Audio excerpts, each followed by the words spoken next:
So here we are in the springtime. Me and a couple of buddies going to do some kayak fishing. I'm in my canoe today, and I was hoping to do topwater today, but we had a storm front come through and the temperature has dropped into the mid to low 40s. Super windy today, so I think topwater is out, and we don't really have much tide movement today, so a couple of bad things stacking up on us here for fishing goes. But I think that what that means is we're just going to have to slow down, use some smaller baits, some smaller presentations, and just take our time and probably just try to stay out of the wind, find some deeper holes, and maybe when the sun comes up it'll also get a little better. I'm just throwing a Berkeley Gulp Shrimp 3-inch, and I've got a little hook on that and a weight. I didn't really have a weighted hook like I needed, so I just took a split shot and just pinched it onto the shank of the hook there, and I think this is going to get the job done today, so stay tuned. One thing you're looking for when fishing is you're looking for differences in depth and really differences in water movement. I would say water movement is your most important thing in salt water. So if you can see in front of me here, we have a point, the tide's coming in and it's coming around that bank and then coming right off this corner, and you see right in front of the boat we've got some, you can see the water moving. If you were here you could see it a lot better. It's not much, but it's more movement than what's going on anywhere else.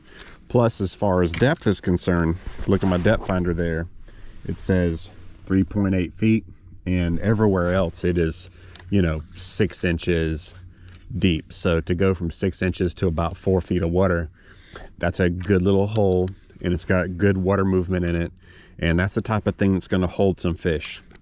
This water temperature is 55 degrees, and it was in the 70s, and so that's a pretty quick drop. But I think if we find some deep water, some water movement, fish it slow, small baits, should have some luck. All right, I just caught a 10-inch trout, and right here there's a deep hole behind me.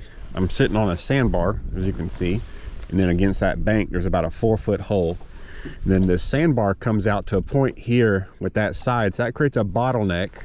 I don't know if you can see that, but that water escalates. When you have a bottleneck like that, the tide speed escalates, and it's shooting through here pretty good. So I'm thinking there might be some more fish in here. So let's make a few casts and let's see if there's some more fish in here. I mean, I really do like the way this tide is just really picking up and ripping right through here. And we know there was one trout, so if you find one fish, that doesn't necessarily mean that you're going to catch more, but it does mean that the scenario and conditions were right for that fish to like being there. And so just by nature of you know, facts, it would make sense that other fish would want to be there too. So let's try this a little bit and see what happens. So we have moved locations and haven't caught a fish yet, but what I've got going on here is we've got a creek. We've got nice dark bottom, which the sun has come up now, and so that dark bottom is going to warm up quicker. There are some rocks in the bottom of this deeper water creek, so deeper water, rocks, dark bottom should create some warmth and hopefully hold some fish. So that's what we're going to give a shot now. All right, so now we got another bottleneck, another bank right here, oyster bar there. You can see that tide speed bottlenecking right there. A lot of tide rip, a lot of movement running. This is a really good spot. Not a great day, but a good spot. And I saw a bird, a diving bird hunting here, so that means that there's bait fish here. So let's give it a shot. All right. This is the last spot we're trying up in a creek. We've got 1, 2, 3 different little creek mouths coming together right here in this one area. We got some depth, about 3 feet of water. The water temperature has come up to about 54.4. It's come up to that, which is the warmest water I've seen all day. So this is a good convergence of stuff.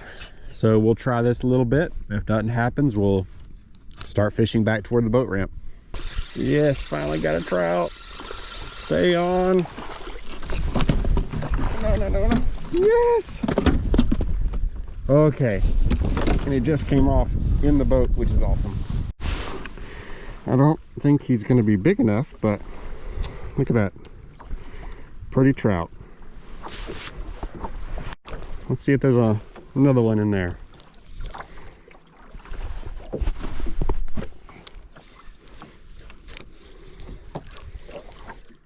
There he is. Oh, I had a bite. All right, have another one. Oh, come on. In the net.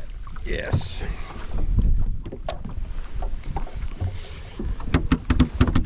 Oh, please be 15.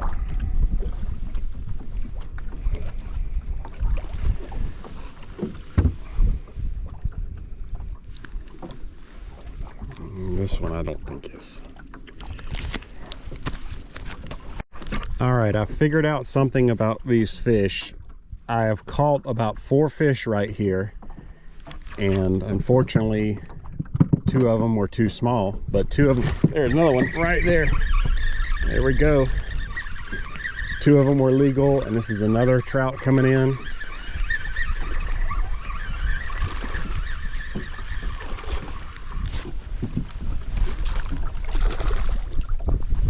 All right.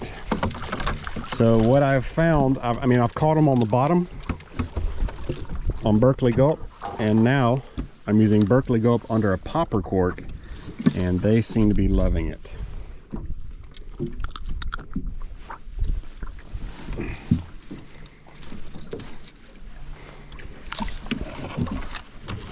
Nice trout.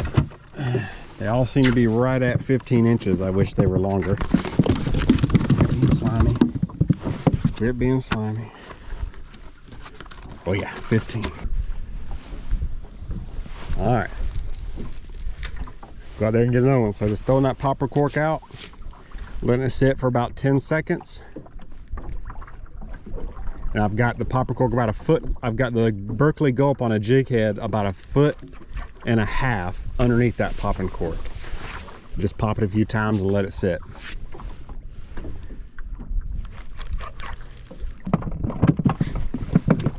Well, there's another fish.